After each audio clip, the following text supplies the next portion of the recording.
I am a huge proponent of the process, about being a super nerd about the process of anything you do, whether it's your family, your business, yourself, like anything. Like you have to love the process, because if you don't love the process, the victory lap doesn't take long enough to make it worth it.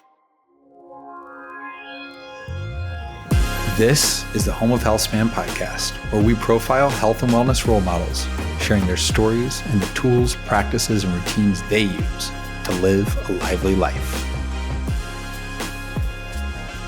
Lara, great to see you. I don't know if you remember, the last time we got together in person was February of 2020, before the shit hit the fan for the globe. It was the very last trip I think I took, and probably most people at that event took. Yeah. Yeah.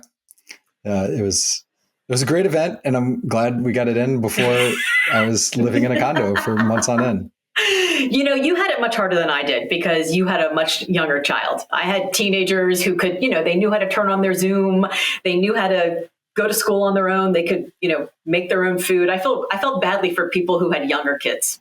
Yeah. I had more than a full-time job. My wife had more than a full-time job. And then we got this new full-time job of a 4-year-old at the time. She had just turned 4. It was a lot. And we had our best family friend was friends with hers. She was a single mom with 2 twins that were 3. And so I would try to take all 3 girls and take them to the park and everything. So it was a lot going on. That's a lot going on. I know. I always ask people, I'm like, are you working out of your home, or are you homing out of your work? Like, right. What's happening? What's happening? Yeah, but then you made a great lifestyle choice and moved to Bermuda. So I think you're smarter than all the rest of us combined. I think luckier. I don't think that was as much. I tell people we're in the 4th year of our 1-month visit, so it's not like my amazing forecasting abilities.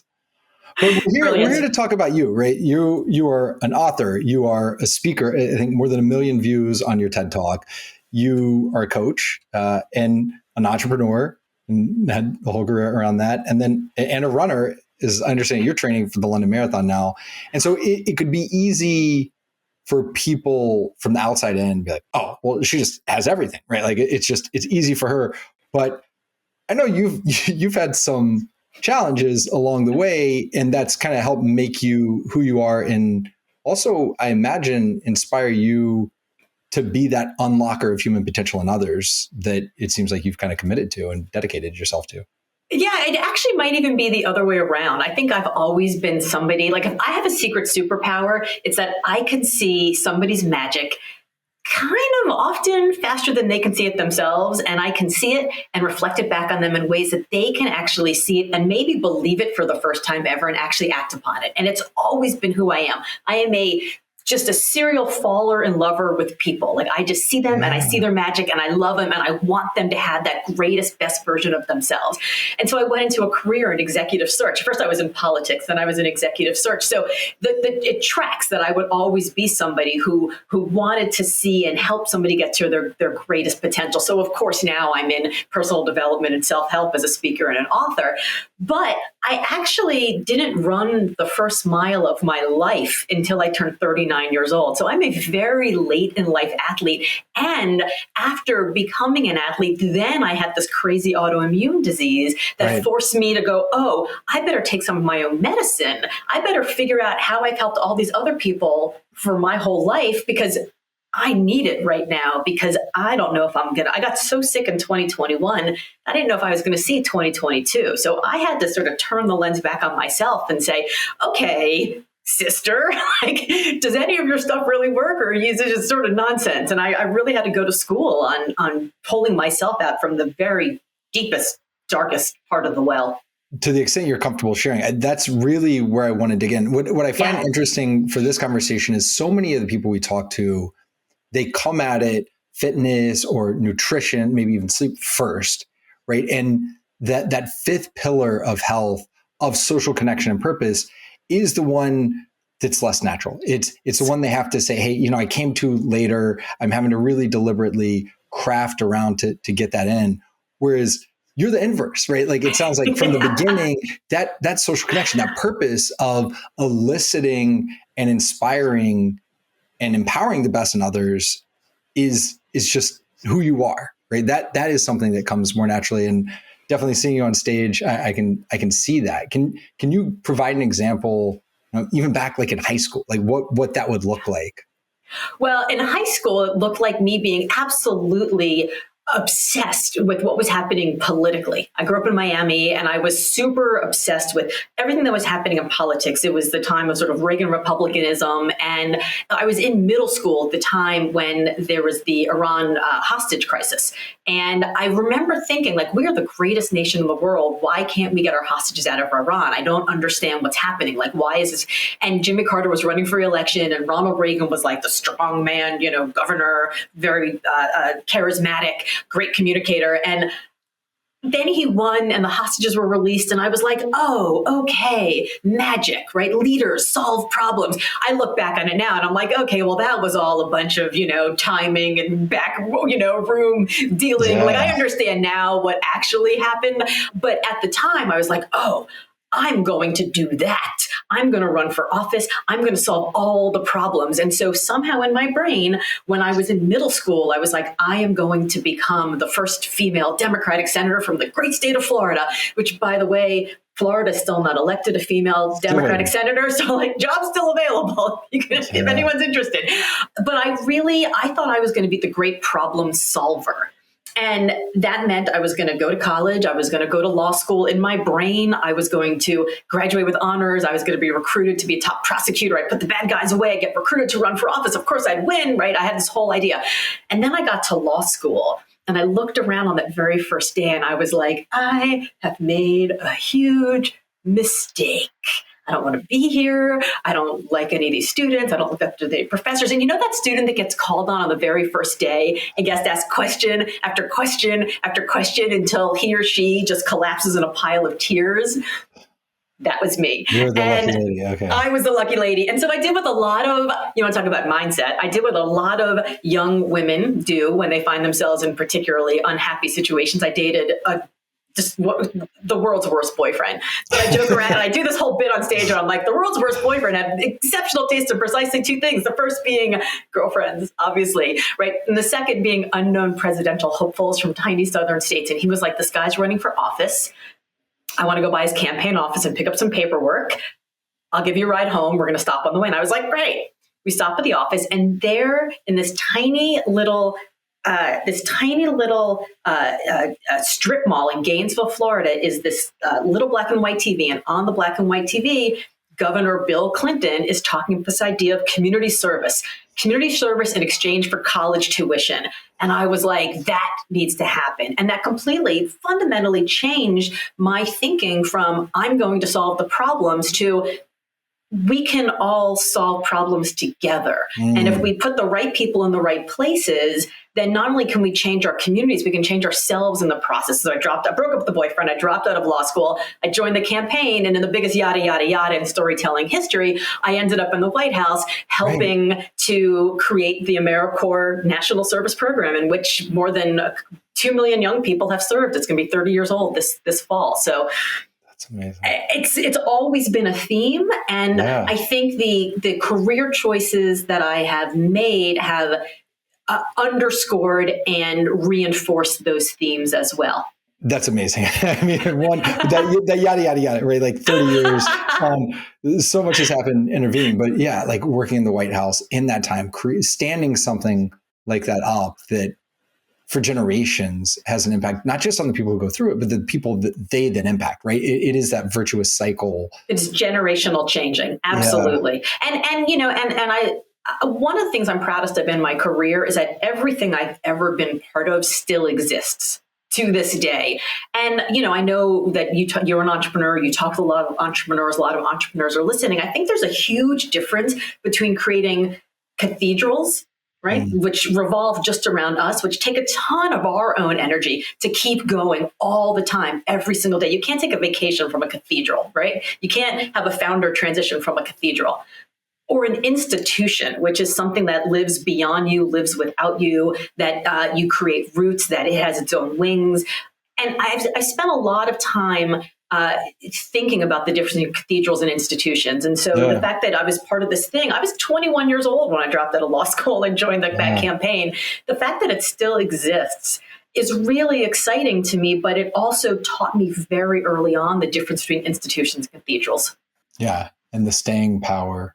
Now, I want to kind of see where this leads us, in that sometimes when our purpose is so big and our calling and our mission to help others, we can end up doing it at a cost to ourselves, right? Like this is, I know societally, especially for mothers, like it's this thing that we can kind of teach of, oh, no, you sacrifice for the kids. And you're like, well, but what kind of model are you providing for the children? Is that, then do you want them to do that when they grow up?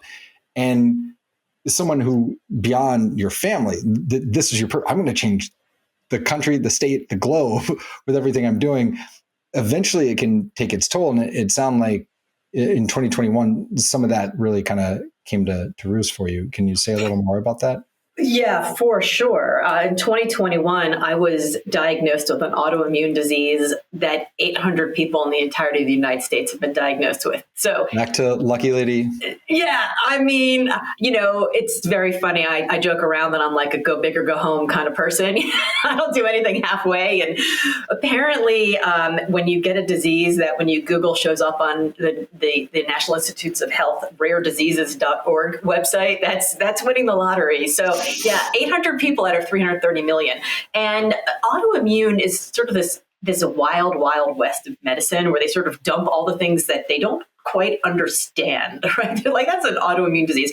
But essentially, autoimmune means that your body has decided to attack itself. Your body's like, we're done. We don't know what to do anymore. And the way that this particular autoimmune disease, which if anybody wants to look it up, is called pityriasis rubra pilaris. So yeah, it's a mouthful. And if you look it up and you look at the pictures, I can assure you that that's what it looks like. Your fingernails, your toenails start lifting off, your hands, your feet are peeling. I couldn't wear shoes. I couldn't type. My keyboard on my laptop couldn't recognize my fingerprint.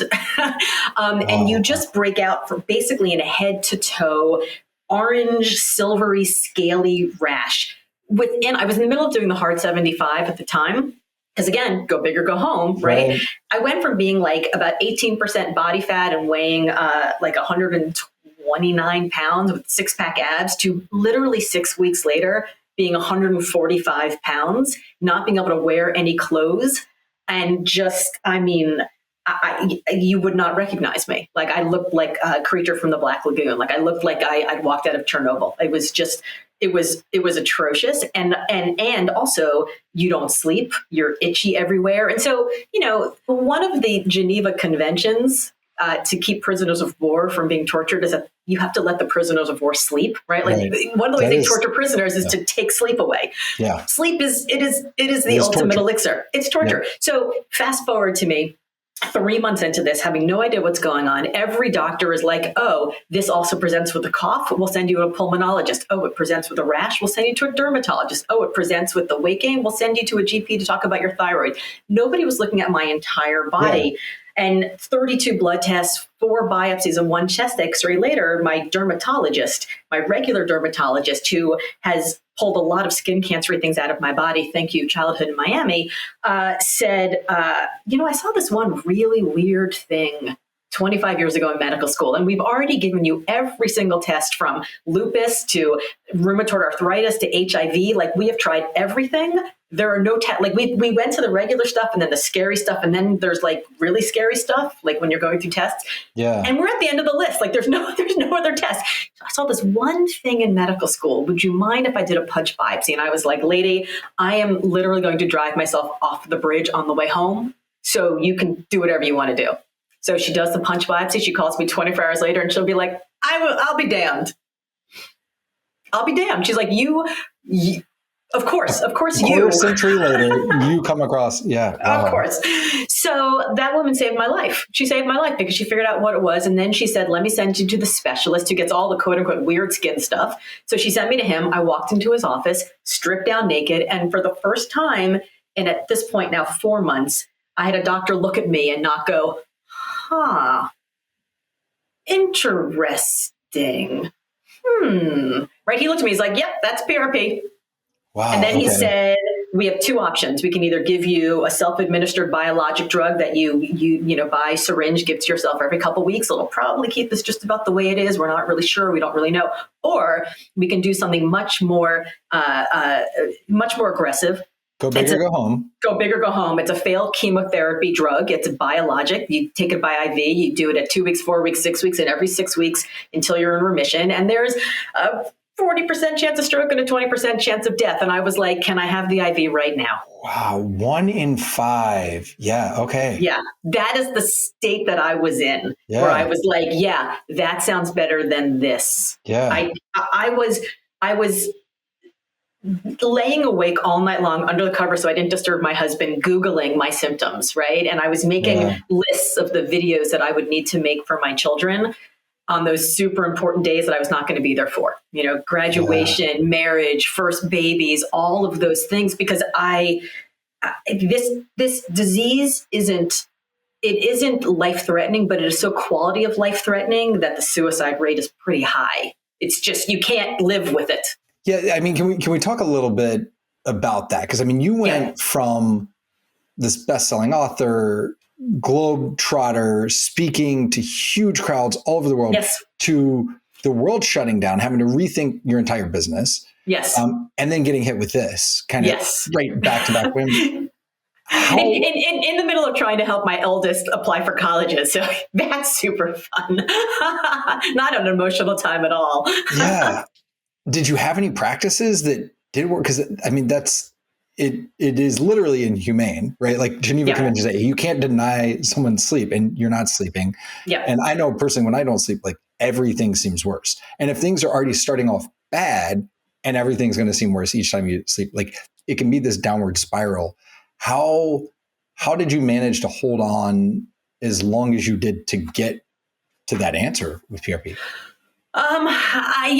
It's a good question. And I was doing a lot of thinking about that in advance of this conversation, because I knew you were going to ask me.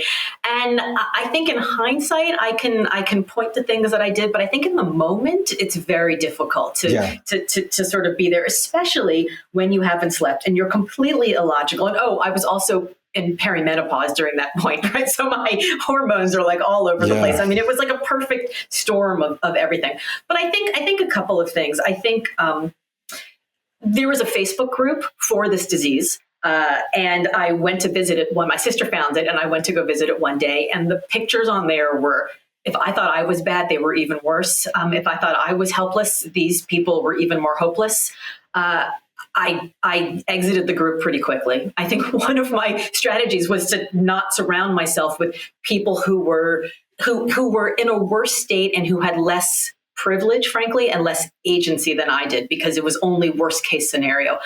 On the other hand, my sister joined the group and she stayed in it. And so she would look through it, because for her, it wasn't emotional. And so every once in a while, something would be helpful and she would send me the helpful thing without me having to see all the worst part of it. So I think that mindset of what does this look like on the other side, as opposed to I'm now just stuck here, this is my new normal, was very helpful. That's interesting, right? Because the idea of community, where we started the social connection, the community, that could have been the natural thing to go to, but you had the presence of mind to say that I can see where this leads. For me, that isn't a community that's going to be helpful for me. Unfortunately, because of the community you did have with your sister, you could tap into some of those benefits.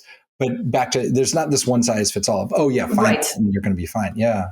Right. So I think, being in community with sufferers is different than being in community with survivors. And I have now rejoined that community, because now I'm on the other side of it, and now I have tips and I have ideas. So I can have a better, my relationship with community is different. So when I see something that I can help somebody with, I can now help them. So I can be a survivor in a community that needs more survival as possible in a space where, a lot of people in that group you get a diagnosis and the doctors are like, okay, well, we're just lucky we got a diagnosis. We don't know what to do now. And the range of medication that is given for this disease is so broad. The medication that I got was an off-label use of this drug. So it's not even one that's approved. So that's the first thing I did. The second thing I did was I don't know that I shared with my husband, with my kids, just how bad and how dark it got. They saw me physically suffering, but they didn't see me emotionally suffering because I didn't have the bandwidth to take care of myself and take care of them, right? Like, when you get sick and your wife walks in and she gives you that hangdog look like, oh, are you okay? And you're like, you just want to like tell her you're fine. And it takes that energy. And so I knew enough to know that I needed to be incredibly selfish in this moment and keep plowing forward for them, but not tell them everything that was going on because I just couldn't take care of them taking care of me. And afterwards, I actually sent this email out to my newsletter list about 6 months after remission. And I wrote about this moment about not knowing if I was going to make it and how dark it got and how lonely I felt and how hard it was. And just that everybody's going through something we don't know anything about. So like, just be a little kinder to people today. And my best friend from college called me up and she was like, I am the worst friend ever. I can't believe I didn't know that. How did I miss this? And I was like, you didn't miss it. I didn't tell you. Yeah. I didn't share it. And again, I was in community with myself because I knew I couldn't be in community with them. Right. So I think that there are times where community is really important to have. Like, I do think it matters at different points to have people walking along with you. But my community were my doctors. My community were the healthcare people. Like, those are the ones that I could talk to. And I just wanted to keep everybody else protected from what was happening because there was literally not an additional molecule of energy that I had to reassure people because I didn't know how it was going to go. The other thing I'll tell you is in 2020, I did, again, childhood in Miami, lots of skin cancery things. I did this skin cancer cream that you put all over your face. It's like a chemo cream you put all over your face and you turn red and puffy and it is horrible. And it's like 6 weeks of like redder, puffier every single day. And at that point, I was going live to my community on Facebook. So I was like, all right, people, strap in. It's going to get ugly. And as the weeks progressed, people were like, you're so brave. You're so courageous that you keep coming on and doing this. And I was thinking to myself, like, yeah, maybe I'm brave and courageous to be ugly on social media. Who cares? But I wasn't really brave and courageous because I had done that same cream. I have to do it like every 10 years. So I knew how that story was going to end. Like Brene Brown talks about writing from the scars, not the wounds. I could be live in the moment of suffering through the wounds because I knew how the scars would form. The end of the story. But with my autoimmune, I didn't know how the story was going to end. So I couldn't bring people through it with me because I didn't know where we were going. And I didn't know how to protect them from what could be a pretty bad eventuality if it didn't work out the way I had hoped. Man, you're playing three-dimensional chess while people are playing checkers. Because it's one of those things, we have a really hard time thinking through second order effects. So I think people would hear, oh, I'm not sharing because I'm protecting them. And I'm not sharing because I'm protecting me. Right. But you had thought through the next, like, I'm protecting them from feeling that because then I know how I'm going to respond to that, where I'm having to protect them and I can't do that. So this is, two steps ahead instead of just that first order effect. And I'll give my mother credit for that because when I was a freshman in college, my mother she had breast cancer. She's a survivor. She's just turned 80. She had breast cancer. She had a double mastectomy. And my father picked my sister and I up for Thanksgiving break. We both landed at the same time from our different colleges. And on the way home, he said, so I want to give you some news. Your mother had breast cancer. She's fine now. She had a double mastectomy. And at the time, I was in college in Austin, Texas. And my mother had flown to Dallas for the surgery. And I remember being so pissed that she didn't tell me. I'm like, I could have driven up there 3 hours. I could have been with her. Like, why didn't she tell me? Yeah. And I remember being so pissed for so many years about it. And now I'm like, oh, now I get it. Now I get it. I mean, I was literally living in Austin in college over the summer when my mom had colon cancer, did the same thing, didn't tell me till the end of the summer. And it wasn't until you just said that, I'm like, oh, no, because they had pitched it, we wanted you to be able to focus on swimming and blah, blah, blah. And like, look, I think my mother's a little more important to me than swimming, but because she's more important than swimming, I can see I just don't have the capacity to deal with this right now. Right. Well, and your swimming and how that helps you reach your goals was more important to her than you being there to take care of her. Like, I knew I was being taken care of by the medical people. Like, I knew physically, like, there was nothing my husband or my kids could do for me. Nothing my friends could do for me. And remember, it's also in the middle of the pandemic. So like, I don't know what's happening to me. I don't know what's going on. I don't want other people in the house. Like what like, I don't know what I can, like, I don't know if food is setting off, if like, I don't know what's setting it off. So like, I don't want to be around like an allergy trigger. Like, I don't even know what's going on here. So I just sort of went to ground, and I just would encourage anybody who's going through something that is difficult, like find community where you need it, but like, it's also okay to be incredibly selfish in this moment, because there is only like your body needs, like, if you ever had surgery and after surgery, like, I haven't moved all day. Why am I so tired? It's like, because your body is working so hard to heal itself. All the energy.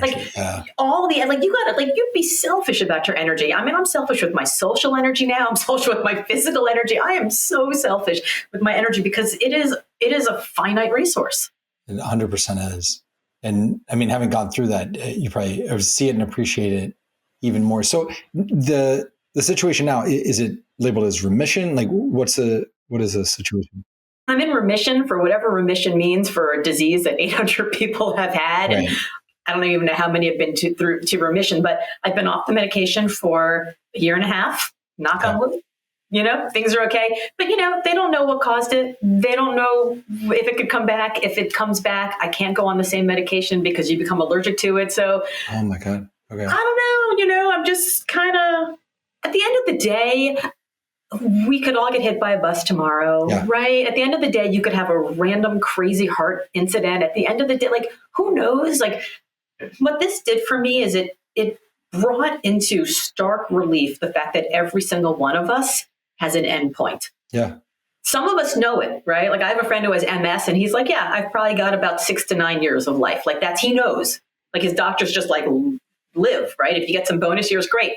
But every one of us has that. And so, you know, this is why I love what you're doing with HealthSpan, because, you know, it is not about the years of your life. It's about the health that you have in those years. And so everything that I do right now is I want to make sure that all the projects I'm taking on for work are I am incentivized by joy and curiosity, not just by ego and money, right? There has to be enough of all of them. But for me, it was a real good redefining of how I want to spend my time. I think my husband came out of that whole experience focused on how do I keep her safe? How do I avoid risk? Like, how do I do all of that? And I came out of it like, I want to live. I want to do all the things. So, you know, we've had to like have conversations about like, what does that look like in reality? And how can he protect me while I can also push him? But, we've also been married for 26 years. So, you know, you get to a certain point and life happens to you, through you, with you. And I think we have to have those conversations about like, well, who am I now on the other side of this, as opposed to who I was before it. And speaking of the now on the other side of this, so I want to go back to the sleep point of it's torture, not getting sleep. You probably appreciate that more than you ever have in your life now. And how do you optimize for that? I mean, do you have, did you try out special beds? Like how prescriptive are you around your kind of sleep hygiene and routine now? Yeah. So I should preface this to say that I am a princess. And I'm a menopausal princess who gets up at 4:30 in the morning to row. So sleep is difficult to come by and also really important to me. So I am often like drinking my chamomile tea at 7:30 p.m. Like, I am ready. I'm starting my sleep routine early. Yeah. If my husband has a work dinner, he's not going to be home till 8, or like a work meeting, I'll eat dinner without him. I'll eat it first. Like, I'll leave food for him if I'm the one cooking that night. So like, my sleep routine starts really early, but it also involves this, I'm sure you've heard of it, this mattress cover called 8 Sleep. Oh yeah, I have one. I love the 8 Sleep is revolutionized my sleeping because, you know, it has this autopilot. So if I'm having like a hot flash, it will just cool down. I haven't had a hot flash in 2 years. It's the greatest thing in the world. My husband has a different temperature than I do. And it's amazing. So if I have to get up at 4:30 in the morning, I mean, we had rowing tryouts for the last 2 weeks. And if I have to get up at 4:30 in the morning and it's 31 degrees outside and we have to be out on the river, I love that I can have the bed just kind of like Warm up. Heat up like an additional, degree. So I'm not getting out of a, cold, it's great. But yeah, I love the 8 sleep. I try to be really good about, no screens an hour before bed. Like I try to do all the regular sleep hygiene things, get light in the morning, do the red light therapy in the morning, like all the stuff that everybody does.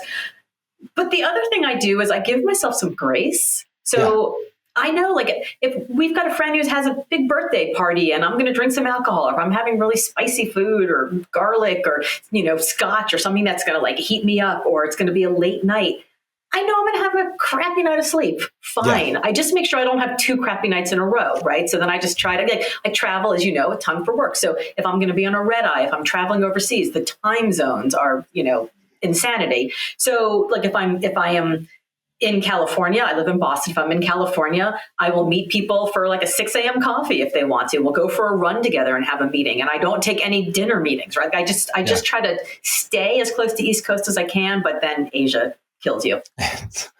Yeah. So besides the chamomile, are there any other supplements you take to try to help with sleep at all? So I've been trying to experiment with magnesium a little bit.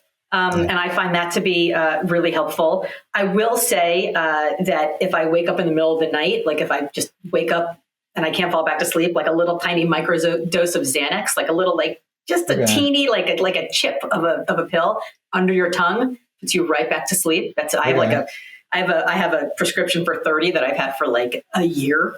It's just like a little teeny, like it's like a tiny little nothing of a thing. Yeah, and that's great. And yeah, that's pretty much what I do for sleeping.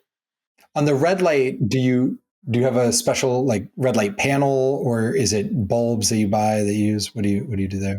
When we renovated our house, there was this eave just off the master bathroom, and the architect's like, "Oh, well, we'll just close that up." And I was like, "Well, can we use it? I mean, that's like there's like some space in there. We can make like a closet or something." So he said, "Oh, well, we'll just line it with cedar."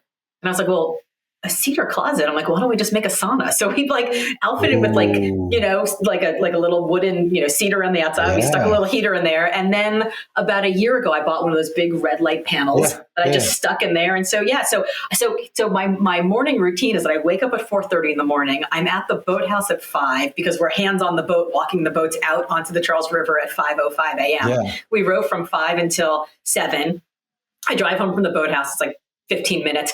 And I'm kind of like a popsicle at that point, right? Because again, it's still 38 degrees and we're on the water. It's windy, it's cold. And I sit in bow seat. So it's always raining in bow. I get splashed all the time.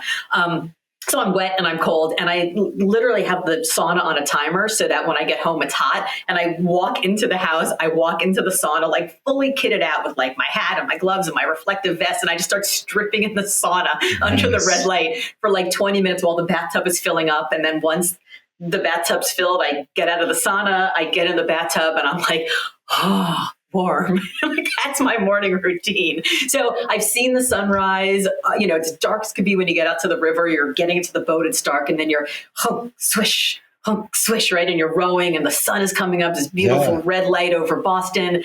And then I get home and the red light therapy, and it's a great way to start the day. Yeah. So your cold plunge therapy is getting splashed by the frozen water. Nearly frozen water. That is, so in marathon training, I've come back from the 17, 18, 19 and 20 mile runs, and I put my feet in a little cooler of ice water. And I got to tell you, I don't know how people do cold plunges. I understand that it's so good for you. I totally get it. And I've done some ice baths after previous marathons, but that's cold. It is. I don't know. Definitely. Do you do them? Do you do cold plunges? I count the ocean swims here in the winter as the cold plunge. Yes. I bought one. I haven't stood it up yet because getting enough ice. I did it. We were in Finland over Christmas. And so would do it. They had holes they cut out in the lake, and then they keep it bubbling so it wouldn't freeze over. So I did that and would go sauna to there. Yes. And the guy's like, wait, you did how long? That might be the record. I was like, oh, good thing I didn't know there was a record, because I would have kept pushing it and may have just like slipped underwater. But they also, in Finland, they stay on those saunas for hours. We were in Finland last Christmas, and they set up the sauna for us, and we did it. We were in there for like 40 minutes, and we came out, they're like, you're done so soon? Like, it's what? The hours they spend in there. and it's much hotter. At least right, it was the wood burning. I mean, it's like 20 hotter. degrees centigrade hotter. So Yes. the sauna that I have here, it gets to like 160, which is less than 80, I want to say, centigrade. And theirs were going 100 plus. I mean, it's much, much hotter. Yes. Yeah. He's like, we do business deals. We bring in drinks. I'm like, I'm out. I can't. You win. And then, the comparison between the ice and that then is even worse. So. Oh yeah. The contrast is amazing. So you brought up rowing a few times. I know you're training for a marathon. I imagine when you were going through all that, right? Your feet, your tone, you couldn't do a lot of stuff. So how do you think about the fitness side now? Because I've seen you in the gym. I think when we first met, actually was in Austin. Yes. At the first conference, and we were in the hotel gym together at one point. And so I know you're a very fit person. What does that look like for you now? What does the training look like? Your fitness routine now. So I know you're training for a marathon. It sounds like you're rowing quite a lot. You have time trials. You probably do some strength training. Yes. Oh, yes. So I get plenty of cardio, right? Because training for a marathon, you're running for hours. So I don't have to do any additional cardio. So I really, I'm 53 years old, and I'm at that age where you either start losing a ton of muscle mass, or you really, really work on keeping it, right, through either lifting heavy weights and or eating a lot of protein, right? So I spend a lot of time focused on how to stay strong, because I do believe that as we get older, especially women, having more muscle mass, being stronger is the key. Because so I had a bone density scan about a year ago, and I have quote, mild to moderate osteopenia, right? Which means I'm basically in the early stages of osteoporosis. So I'm 53 years old. So the doctor says to me, well, that's pretty much average for a woman your age. And so, of course, my reaction is average for a woman my age. Like, I am not average, like, not to be obnoxious, but like, I don't have the same inputs as my inputs aren't average. I have access to better than average food. I have access to better than average trainers. I have access to better than average time to do the training. Like, my outputs shouldn't be average. And then she looked at me and she said something very depressing, which is, none of that matters, because this is pretty much just like, you cannot get, like, your bones will not get denser. We just have to protect the rest of you to make sure. So I was like, oh, it's not that we can make our bones stronger. We can just be stronger so that we don't fall and then break a hip. Around them. Okay. Right. So I was like, oh, okay. Because I was like, well, I'm just going to add calcium supplements and all these things to my diet. And she's like, that's not going to do anything. She's like, you will lose. Like, this is just what happens. So it just made me realize that making sure that my core is strong, my all of my pelvic muscles, my postural muscles, all of those muscles are strong to keep me upright. Do you do Pilates, or what do you do? I don't do Pilates. I do a lot of deadlifting. I love, like, there is nothing, like, if you're a woman and you're listening to this and you have not tried to deadlift heavy weight at the gym, pause this right now and go to the gym and start deadlifting. It is the single most empowering thing you can do. I would expand that to men.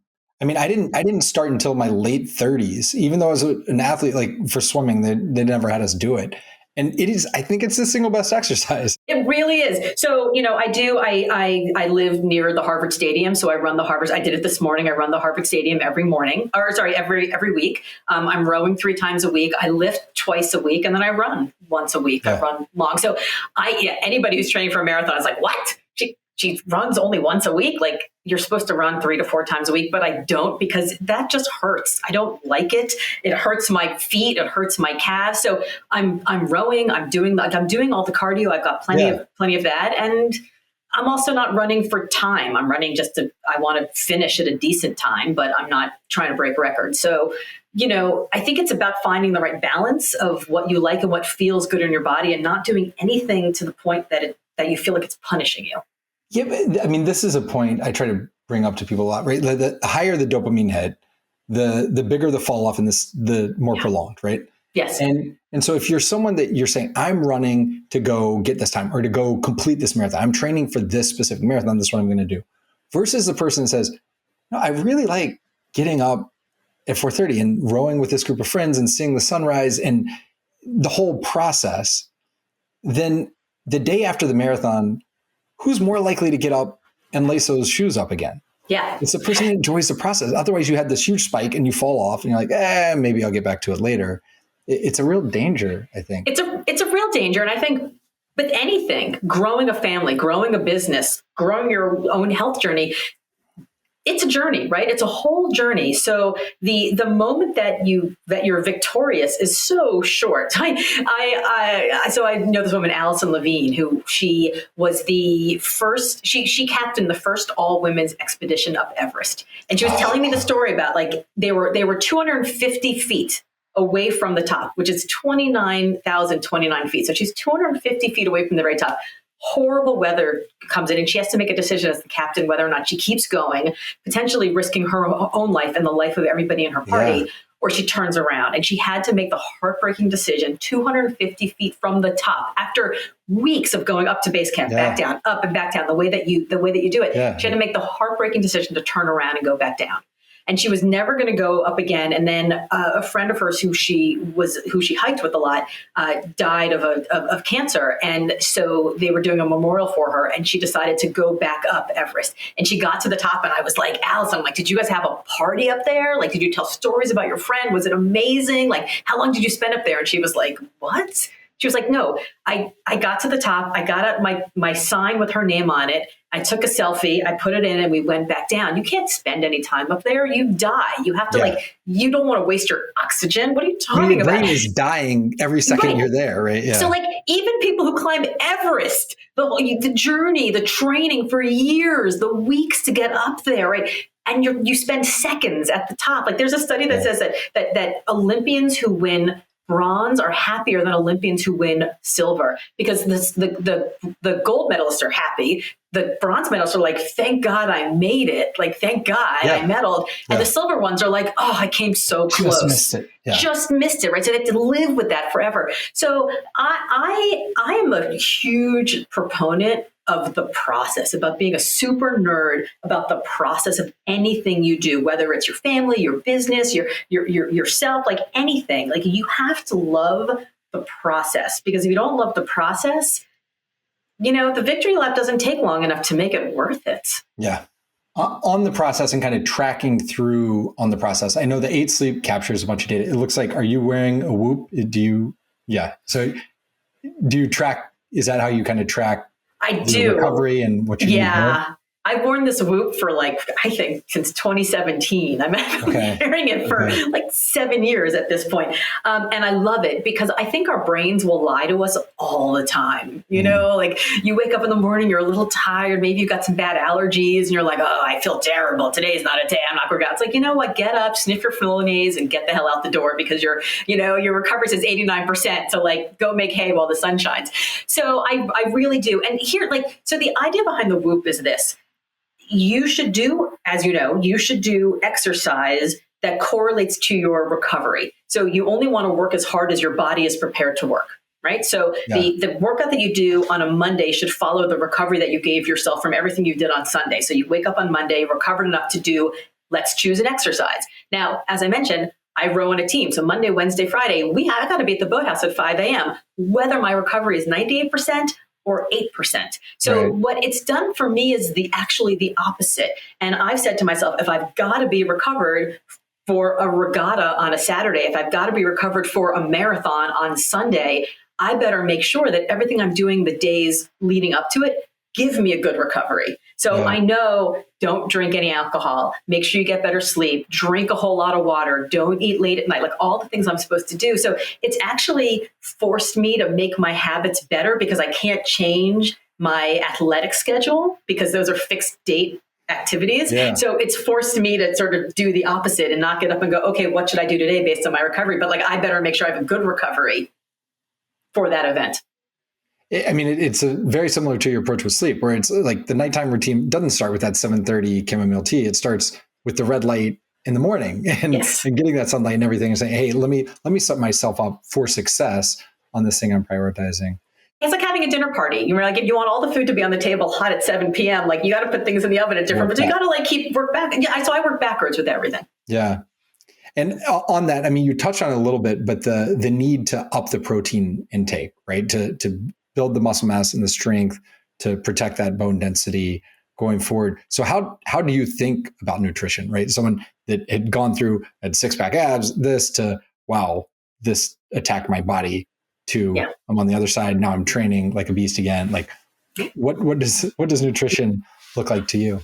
So nutrition to me always looks like starting with protein first. I'm an omnivore. So, I'm now gluten-free, so I guess I'm not an omnivore, but yeah, I'm a carnivore, I should say. It's always about making sure that there's lean proteins in the house. There's grilled shrimp, there's grilled chicken. There's if you look at my refrigerator right now, there are stacks of pre-cut vegetables. There's stacks of pre-washed fruit, all in like little pretty bin drawers that you get from the Container Store, so you can see it all. Right? Because if it's pretty, you want to eat it, right? Like if it's hidden away down on the bottom. We did during COVID. We actually changed the entire order of our refrigerator, and rather than having the fruits and vegetables in the fruits and vegetable drawer, I started putting like the meats down there, because if I'm going to make a steak for dinner, I'm going to make a steak for dinner. I'm not going to forget the steak is there. So I put that stuff in the drawers. I put like the milk and the beverages down on the bottom shelf of the refrigerator, because again, if you're having cereal, you're going to have the milk. But I took the entire, like the area that you can see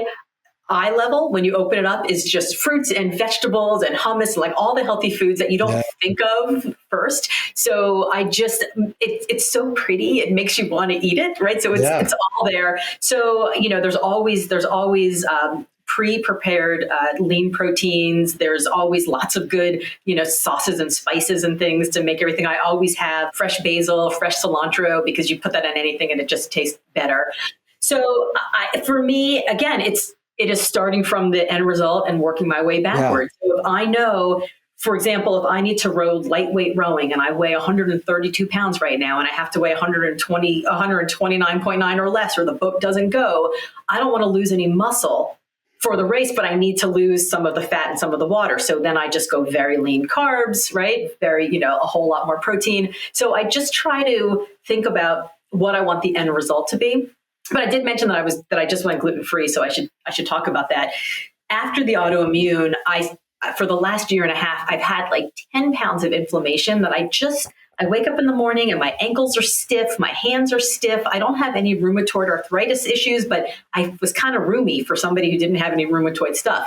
Yeah. And the sports medicine doctor who I see at Spalding Rehabilitation, because I rolled an ankle in a marathon a couple of years ago that's been nagging me a little bit.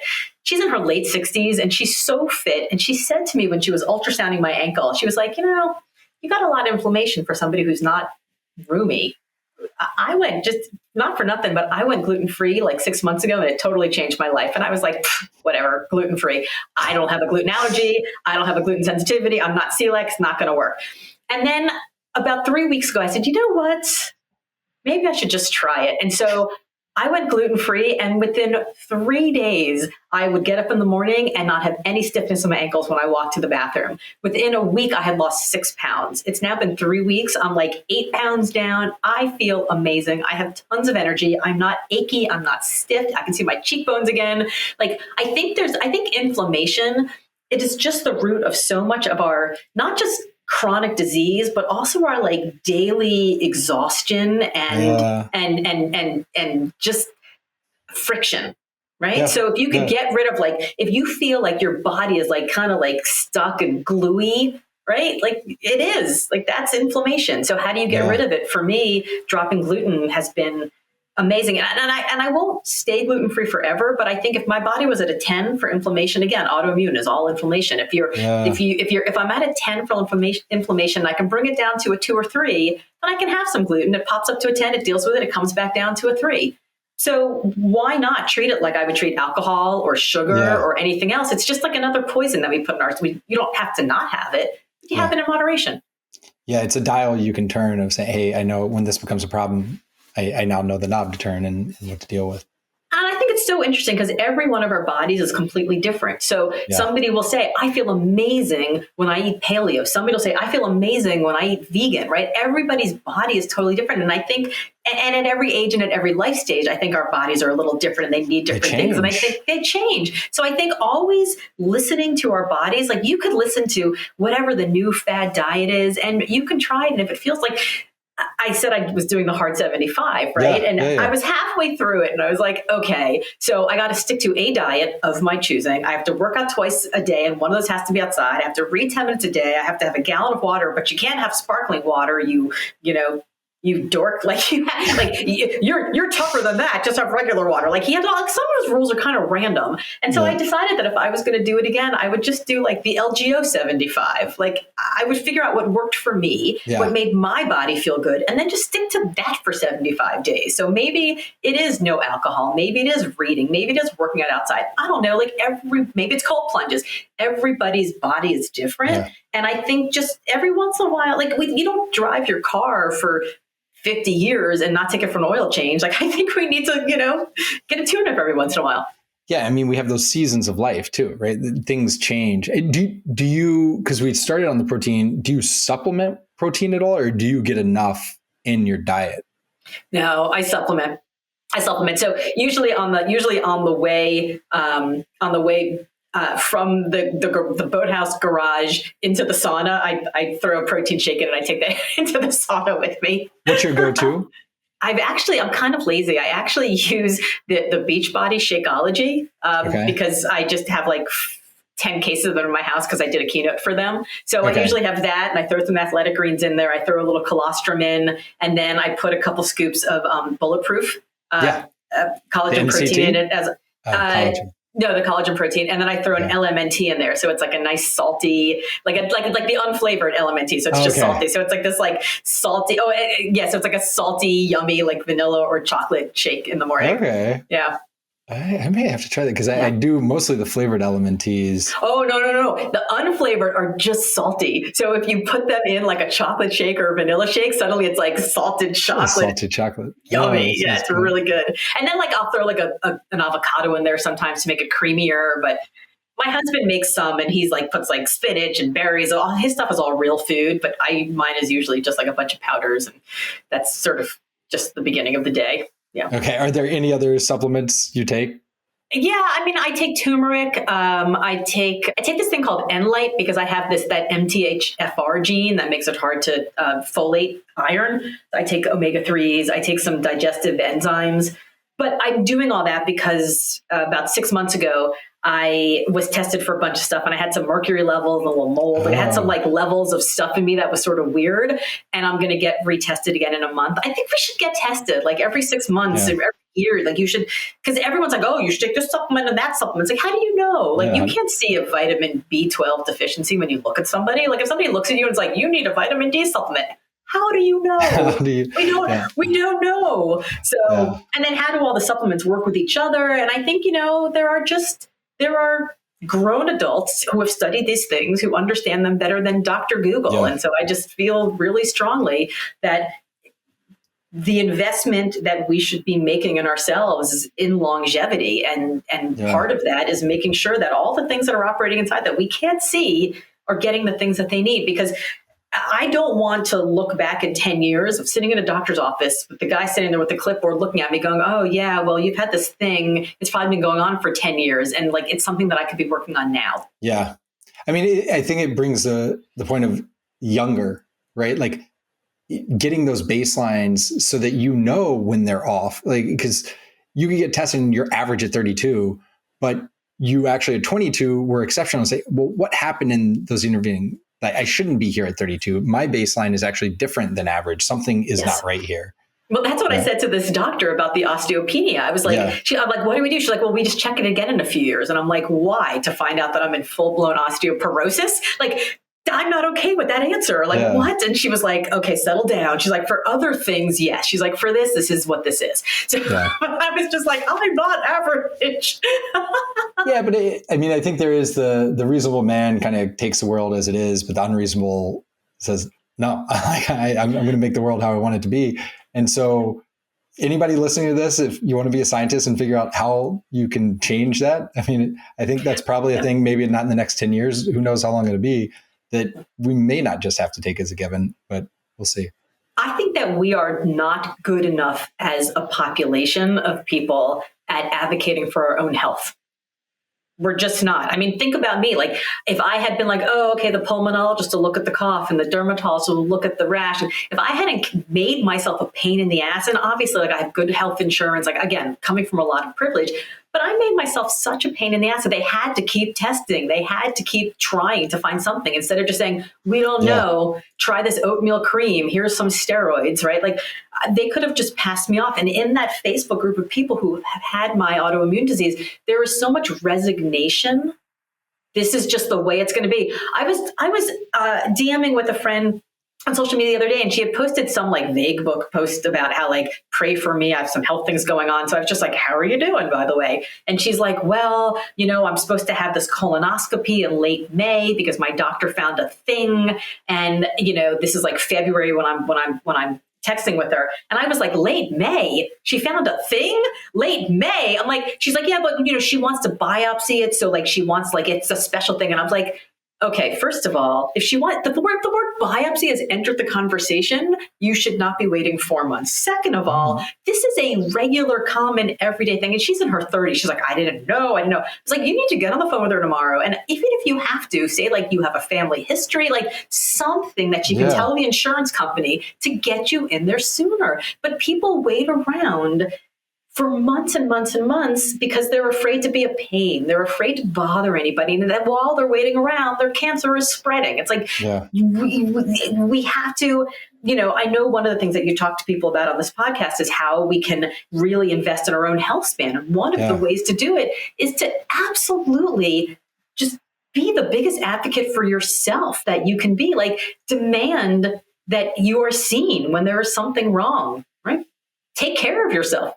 I think that's a really strong message to close with. Of HealthSpan needs to be in your hands, right? The tools are out there, but people aren't always going to know the right tool, right? There was a tool that worked for you with your autoimmune disease, but it took going to 14, 15 different people to find what that tool was for you. And a lot of these tools aren't one size fits all. You might have to experiment and try different things. And the thing right for you today may not be right in 5 years. So you have to kind of change that with time as we learn more too. Yeah. And I do think, like, everyone's like, oh, I don't want to be in pain.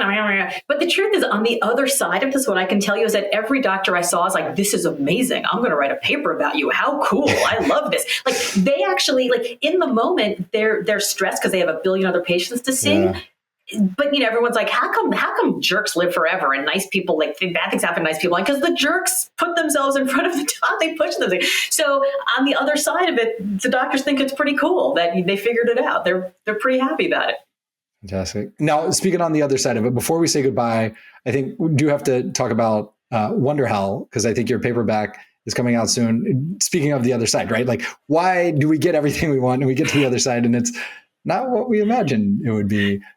Yeah. So, I mean, speaking of health span, right? So we are all taught, work hard, work hard, work hard, then you will succeed and everything will be easier. Everything will be better. And it turns out you work hard and you succeed and you achieve something. And in that achievement, you see a version of yourself that you didn't even know was possible. And you're like, oh, I didn't even know those doors were open and available to me. What's through them? And you peek through the doors and you're like, maybe I want more of that. And then you start getting imposter syndrome and uncertainty and doubt and fear and dread and exhaustion and envy and burnout. So it's wonderful to achieve something, but it's also kind of hell, because Wonder Hell is the space in between who you were yesterday and who you've just realized you can become tomorrow, that you have to struggle with the burden of your own potential. And as you struggle with the burden of your own potential, you are in the messy middle, right? That in-between space. And that's the space where we have to then say, what am I going to invest in? What matters to me? How am I going to get to the other side? Do I just take it on the chin and put my elbow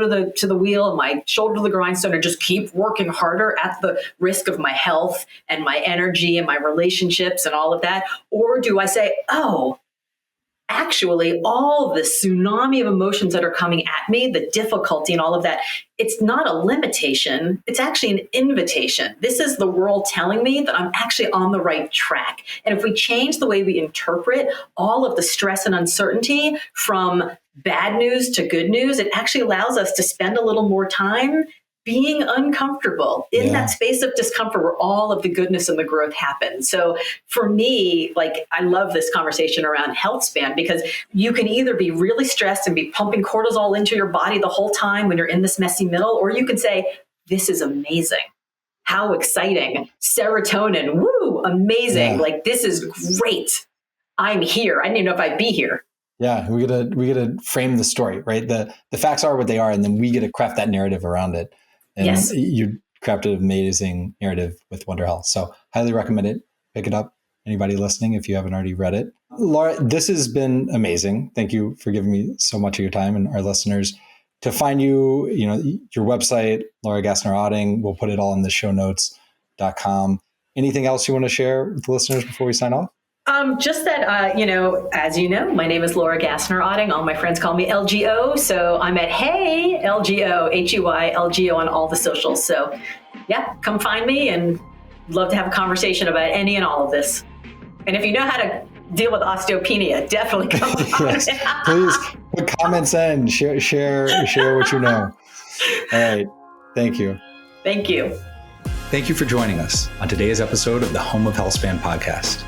And remember, you can always find the products, practices, and routines mentioned by today's guests, as well as many other HealthSpan role models on alively.com. Enjoy a lively day.